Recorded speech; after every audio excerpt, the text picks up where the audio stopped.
Welcome to my American History Notes, where I discuss conclusions that I've drawn from reading American history, studying it. Conclusions you won't agree with necessarily or might even be offended by, but I hope that you'll study these things and be conversant in American history and form your own conclusions.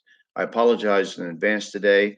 I'm very sick, been sick for several days, and I'm just trying to get through this because I really enjoy this. This is very relaxing to me and enjoyable. So I really wanted to do it.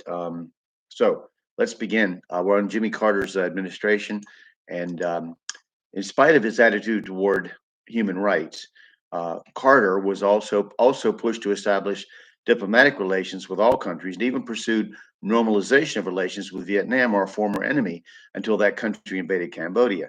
He naively attempted to improve relations with Castro's Cuba, which resulted in over 125,000 refugees floating into Florida in what has been called the Mariel boat lift, many of them wanton and notorious criminals cast off by the communist regime. That's the fundamental basis of the movie Scarface with Al Pacino, where he's part of that boat lift and he's a criminal.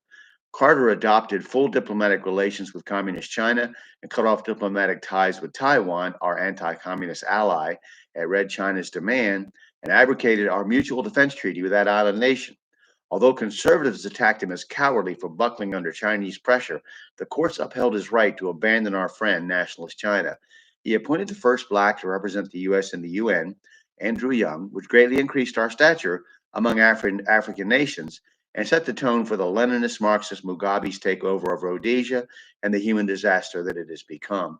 Carter agreed to an arms embargo against South Africa for their apartheid policies, while his UN representative Young declared that there were more political prisoners in American jails than in South Africa, thus elevating every African American cocaine dealer and rapist to the level of Alexander Solzhenitsyn.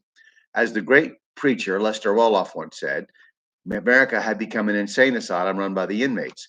Young resigned when it had been revealed that he had held secret talks with Yasser Arafat and the PLO, the group responsible for the murder of an American ambassador and possibly an American presidential candidate and Senator Robert Kennedy.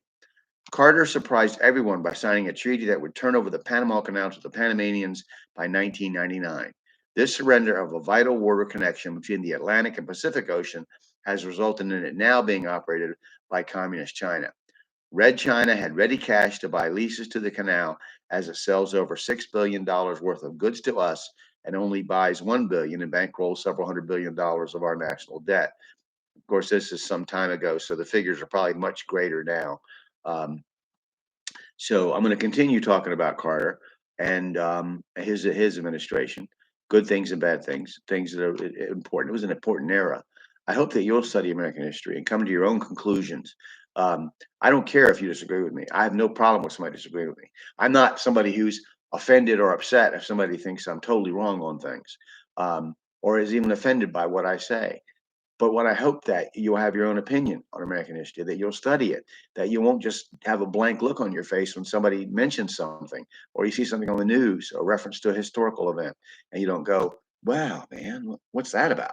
So anyway, thank you, and I look forward to talking to you again. Take care.